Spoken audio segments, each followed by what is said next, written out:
Welcome back, everyone. Recently, I posted a video about some of the irony of Islam. In particular, certain people can read what Muslim sources say and get called an Islamophobe.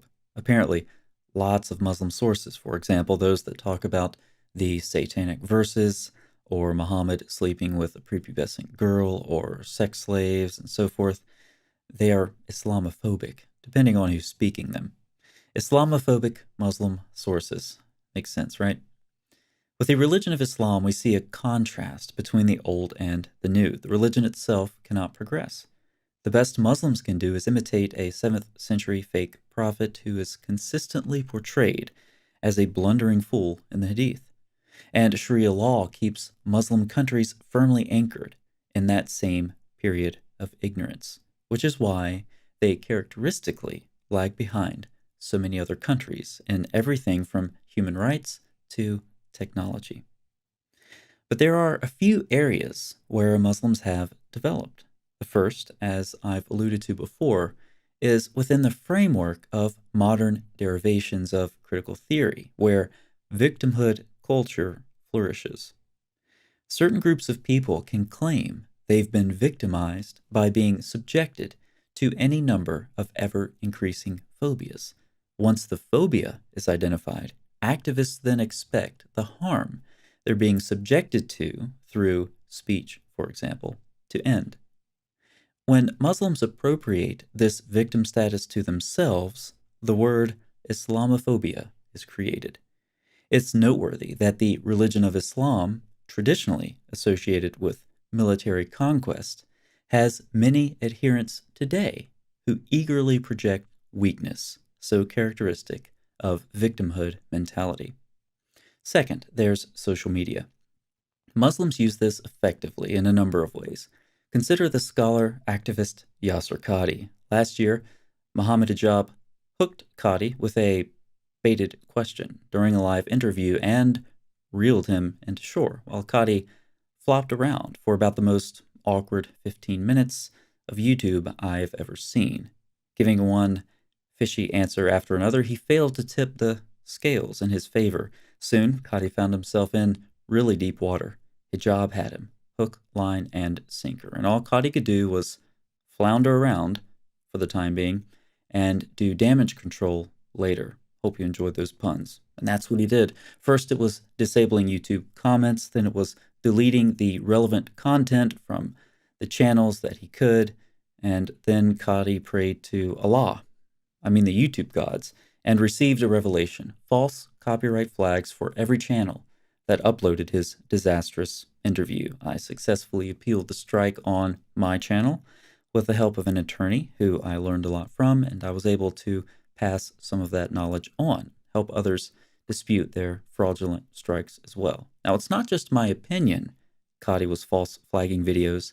He admitted to it later. That's when I realized, you know what? These people don't have scruples. They don't have morality. They're just going to do whatever. So I thought, you know what? It's just best that I, use a copyright card and just get rid of it. Use a copyright card and just get rid of it. A copyright card and just get rid of it, because they don't have scruples. Because others don't have scruples, Qadhi can file fraudulent copyright claims. Love that self-defeating logic, don't you? In addition to lashing out against others, Qadhi tried to dox me on Twitter. Unfortunately, like Muhammad's wives, he had too many of them, and Qadhi couldn't keep track of all of his false copyright claims and failed in his doxing effort. And by the way, Qadhi predictably employs the notion of Islamophobia frequently. Let's summarize some principles that we've learned so far. Saying what Islamic sources say is Islamophobic for some. If you say something you regret, you can file false copyright claims against the Islamophobes for damage control because they don't have scruples. Does it get any worse than this? Well, you can decide at the end of this video, because this walk that we've taken down memory lane wasn't random. It was inspired by this email. Hi, Islam Critiqued. We have received a defamation complaint regarding your content. After review, the following content has been blocked from view on the YouTube country sites listed below. Video, Ijaz Ahmad, racism, doxing, and more. The content has been blocked from Canada. The video has that title because it's a video of Ijaz hurling racial slurs, doxing, and more. It was originally on Sam Shamoun's channel, I think it still is. Someone, perhaps him, added the text in the video which summarizes what Ijaz says. The video is obscene. If you haven't watched it, don't do so with kids around.